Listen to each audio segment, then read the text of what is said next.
Bonjour et bienvenue très chers enfants de Dieu, partout où vous êtes en train de nous suivre. Je sais que c'est comme programme, on n'avait pas vraiment annoncé ça pourvu qu'on n'avait pas l'assurance, mais quand même il fallait qu'on le dise. Je sais que tous vous avez, il y a quelques personnes qui ont des informations pour notre église qui est brûlée parce que cela, on en a parlé quelque part. Maintenant, toute une église a été brûlée. Et comment cela s'est passé? Le pasteur du ciel est avec nous, le pasteur de Rouge-Gorge, ici à Kinshasa, République démocratique du Congo. Il va nous expliquer en petits détails, mais je sais que tous les détails vous seront donnés lorsque nous serons sur les lieux pour bien reporter tout ce qui s'était passé. Pasteur du ciel, bonjour. Bonjour mon frère. Je sais que vous allez très bien. Toujours bien. En tout cas, nous sommes très contents de vous voir au micro du message et sa mission. Ça nous fait vraiment plaisir. Alors, pouvez-vous nous dire, comme nous ne voulons pas tout détailler ici, comme c'est à détailler prochainement, pouvez-vous nous dire ce qui s'est passé chez vous à l'église? Ok, merci beaucoup très cher frère pour l'opportunité que vous nous accordez de pouvoir nous ouvrir au monde en ces moments difficiles de la vie. Nous sommes Rouge-Gorge Tabernacle, donc je suis pasteur de cette église. Dieu m'a confié la responsabilité. Alors il s'est fait que nous avons des cultes d'adoration, donc ou bien les cultes normaux, donc les mardis, les jeudis et les dimanches. Alors les jeudis 19 octobre 2023, aux environs de 18h45, j'étais à la chaire en train de prêcher, il y avait des chorales à l'église. Alors pendant que j'étais à la chaire, j'ai vu au bureau une fumée et aussi un feu qui s'est manifesté ou déclaré.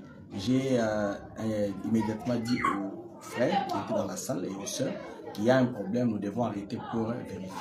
C'est juste quand je quitte la chaire pour m'approcher du bureau, on n'a pas pu entrer parce que le feu était tellement fort avec une très grande intensité qu'on ne pouvait pas entrer. Ça brûlait déjà, ça faisait comme si ça pouvait brûler et on est rentré. Alors on a cherché à sauver quelques biens, ce n'était pas possible parce que dans les 10 minutes qui suivaient, toute l'église était embrasée. Alors, vous savez que dans les conditions qui sont les nôtres, l'église était assez modestement aménagée, mais c'était en tôle et en planche, madrier et chevron, ainsi que les triplex. Alors, c'est ce qui a dû faciliter dans les 10 minutes qui ont suivi que toute l'église puisse perdre ce qu'elle était. Donc, en termes de biens, les chaises, la sonorisation, le bureau du pasteur et tout au passage, le feu avait embrasé. Alors, comme sur place, j'habitais, j'avais aménagé dans la parcelle de l'église mon habitation. Donc, le feu s'est étendu sur mon habitation, sur l'église, et nous sommes à proximité d'un marché. Et l'effet est allé à ces marchés-là, prenant près de 15 boutiques sur le rail, parce que nous sommes à Lingwala, sur l'avenue Mbomu 288. La référence, c'est la maison Schengen ou l'Académie des Beaux-Arts.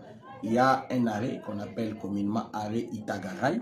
C'est là que se trouve l'église. Il y a un petit marché, les marchés Rail Itaga. Alors, près de 15 boutiques de ces marchés ont aussi pris feu. Et c'est ça la situation pénible dans laquelle nous nous retrouvons. Merci beaucoup, pasteur, de nous partager cette histoire qui touche énormément de cœur. En tout cas, ça fait mal pour comprendre que toute une église, vous dites qu'il n'y a aucune chose qui a été sauvée. En tout cas, de A à Z, et l'église et la maison, tout a été perdu. Donc, il faudrait tout recommencer. En termes même la chair a été brûlée, mes brochures brûlées, mes ordinateurs brûlés, mes équipements informatiques brûlés, les caméras, les tablettes que nous utilisons pour diffuser nos cultes brûlés. On a perdu tout. Sauf Dieu a fait grâce en fuyant comme en sortant de la salle. Les groupes électrogènes de l'église étaient presque à la sortie. Les frères ont tiré. Et c'est presque ça qui est sur. Mais on avait vraiment des colonnes, des baffles. Donc la sonorisation était impeccable. La plupart des prédicateurs qui sont passés chez nous, c'est vrai que c'est une jeune église. C'est vrai que ce n'était pas les meilleurs ou la meilleure de la sonorisation, mais c'était une sonorisation assez acceptable. Tout, on a perdu, chaises, chairs. Donc, toute l'église s'est affaissée au point qu'aujourd'hui, seulement nous avons du cendre. Merci beaucoup, papa. Très chers enfants de Dieu, vous avez écouté comment papa est en train d'expliquer comment toute une église a été incendiée. Papa, maintenant, je ne sais pas, il y a eu des morts? Non, Dieu a fait grâce que nous n'avons pas eu on n'a pas eu des pertes en vies humaines. Ce que nous avons perdu, c'est seulement les biens. Donc, toute l'église, toute la maison et tout le bien de ma maison. Au point même que les habits que j'avais ce jour-là, j'avais porté une paire de ketch, un pantalon jean et une chemise. Cette chemise-là, je crois qu'elle est là parce qu'on l'a lavé et c'était sali. Mais les jeans, en cherchant à sauver quoi que ce soit, ça s'est déchiré. Et les ketch que j'avais portés, quand on faisait un peu la fouille dans les décombres, ça s'est aussi brûlé comme c'était un ketch.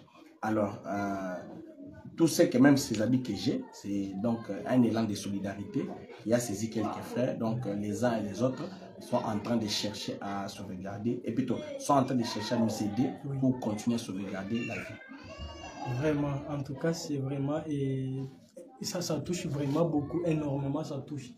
Maintenant, pour le moment, papa, comment est-ce que vous faites maintenant pour les cultes de semaine et aussi dominicales? Bon, c'est une très bonne question. Nous sommes vraiment dans des conditions très précaires. Quand je dis des conditions très précaires, c'est des conditions très médiocres et difficiles, au point que nous avons supprimé stratégiquement ou bien de manière, comme c'est une situation de fête, il fallait des solutions de fête. Donc, de manière de fête, on a supprimé les cultes de mardi et de jeudi. Nous n'adorons que les dimanches, mais de 8h à presque 9h30, 10h, quand il ne fait pas encore chaud.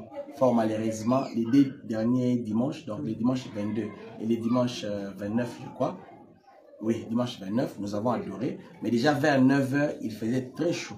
Bon, on a quand même tenu les cultes comme ça. Les premiers cultes, c'était vraiment à plein ciel ouvert. Mais le deuxième, nous nous sommes battus pour avoir une bâche, je crois, qui coûte 25 ou 30 $. On l'a eu, mais on n'a pas pu bien la fixer parce qu'on n'avait pas de l'argent pour trouver des chevrons et tout ça. Bon, espérons que le dimanche prochain, Dieu pourra saisir quelqu'un.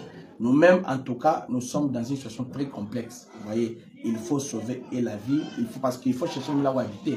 Donc, c'est comme ça. Donc, j'habitais sur place, il faut chercher où habiter. C'est une solution qu'il faut trouver. Il faut chercher comment vivre, il faut chercher comment sauver les... Donc, ça nous arrive comme ça, on a tout perdu, même les peu d'argent qu'on avait dans des habits, dans des sacs, tout est parti parce qu'on a tout perdu, au point que même mes diplômes, parce que je suis un lettré, un intellectuel, donc mes études faites, j'ai tout perdu, donc quand même les actes administratifs d'engagement, j'ai tout perdu. Et tous les diplômes sont perdus? Tout est brûlé. Vraiment. Maintenant, papa, j'aimerais encore savoir, parce que la maison était dans la parcelle, parce que toute église est vraiment brûlée. Maintenant, comment est-ce que la maison aussi est brûlée?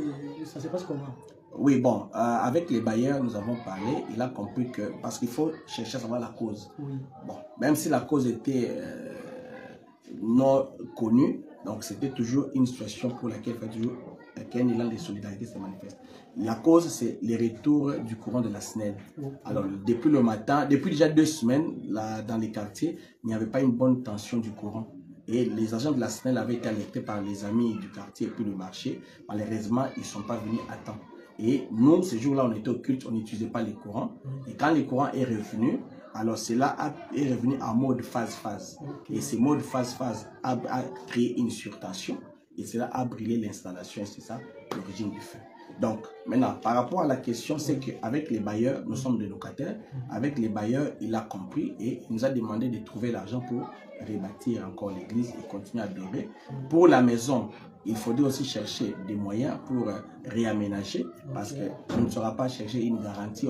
C'est difficile. Donc, nous sommes là vraiment en train de chercher des secours à gauche, à droite, venant de Dieu. Mais vous savez que nous sommes les croyants du message les croyants du message ou les croyants de la parole. La parole dit que Dieu n'utilise que les hommes pour aider les autres hommes. Donc, quand nous parlons que Dieu assiste, que Dieu vous aide, c'est vrai, Dieu va aider, mais il va aider au travers de tout celui qui a des moyens, tout celui qui écoute ses cris d'alarme. Merci beaucoup, papa. Nous avons écouté comment les conditions sont devenues pour vous. C'est devenu vraiment médiocre, à vrai dire. Alors, très chers enfants de Dieu, tous vous avez compris comment pasteur du ciel, pasteur de Rouge-Gorge, Tabernacle de Kinshasa, qui parle de comment l'église a été vraiment incendiée. Partout où vous êtes, si vous suivez cette vidéo, merci de vraiment faire quelque chose. Et papa, j'aimerais savoir quel est le message que vous pouvez dire, comme nous avons encore pour visiter comment était la place, quel est le message que vous pouvez lancer aux enfants de Dieu pendant que nous attendons ce moment-là? Les grands messages, avant que vous puissiez passer physiquement sur les lieux de l'église, c'est que nous demandons à tous les peuples de Dieu, tous les enfants de Dieu qui nous suivent, qui suivront cette vidéo, qui nous suivent à travers le monde entier, à Kinshasa, en Afrique, en Océanie, aux États-Unis, au Canada, donc dans tous les 5 ou 6 continents qui existent. Nous prions que un élan d'amour, un élan de solidarité, un élan d'assistance les habite par la volonté et l'amour de Dieu pour nous assister. Aujourd'hui, ça nous est arrivé, ce n'était pas prévu. Donc, nous prions que Dieu les touche et qu'il nous assiste. S'il faut nous assister, ceux qui sont en République démocratique du Congo, on va donner un numéro RTL parce que plusieurs ont des numéros RTL. Donc, c'est plus 243 99 45 839. Donc, c'est du ciel Ntumba Muteba, le nom qui va s'afficher. Donc, si vous pouvez envoyer quelque chose et nous appeler, nous serons toujours là pour vous remercier et vous bénir. Par voie de M-Pesa, c'est le Vodacom, plus 243 81 87. Vous faites suivre 0,5 fois donc. 081, non, plus 243, 81, 87, 0, 0, 0, 0, 0. Donc, après 87, 0, 5 fois. C'est aussi du ciel Ntumba Muteba qui va s'afficher. Mais, donc, pour l'instant, ce sont les voix. Ceux qui sont à l'étranger, il y a MoneyGram, il y a RIA, il y a Western Union. Je vous donne mon nom complet, c'est Ntumba Muteba du ciel. Ntumba avec N au début, N-T-U-M-A. Oui, donc je disais, mon nom complet c'est Ntumba Muteba du ciel. Donc N-T-U-M-B-A. Le poste nom c'est Muteba, M-U-T-E-B-A du ciel. Du ciel c'est en des mots. Du espace ciel. Donc, si vous pouvez faire un transfert, donc par MoneyGram, par Western Union ou par RIA, donc c'est ce nom-là que vous pouvez utiliser. C'est ce nom-là qui est sur toutes mes pièces d'identité. Et vous pouvez me faire un message sur mon numéro WhatsApp qui est le plus 243 81 87 0 0 0 0 et 0. En fait, nous n'avons pas seulement besoin de cette assistance financière, mais aussi nous avons besoin de vos prières. Nous avons aussi besoin de vos appels de réconfort parce que c'est un moment difficile. Vous savez, tout un pasteur, tout un père de famille qui perd toute sa maison, qui perd toute l'église, dont tout s'envole comme ça. Vos paroles de réconfort, vos messages WhatsApp, vos messages SMS, vos prières, vos envois financiers. Donc, cela va nous aider. Vous savez que nous sommes un seul corps. Dans les quartiers où nous sommes, les croyants, il y a des églises dénominationnelles. Ils sont en train de se moquer du message. Ils sont en train de dire, Mundé Nabango, hein, Mundé pour dire les blancs. Vous savez, on parle du prophète, c'est un blanc, on parle de l'homme, Moutali Bandi, donc l'homme de la calvitie. Ils sont en train de se moquer du message. Alors, nous demandons à ce que tout le monde se ligue pour ne pas donner cette possibilité à ce que ce message soit raillé. C'est vrai que la raillerie existe, mais si nous relevons les défis en étant soudés d'un commun accord, nous allons relever et ils vont dire, ah, les gens du message ont de l'amour, ces gens ont réellement Dieu. Dieu ne peut se laisser manifester qu'au travers des événements comme ceci.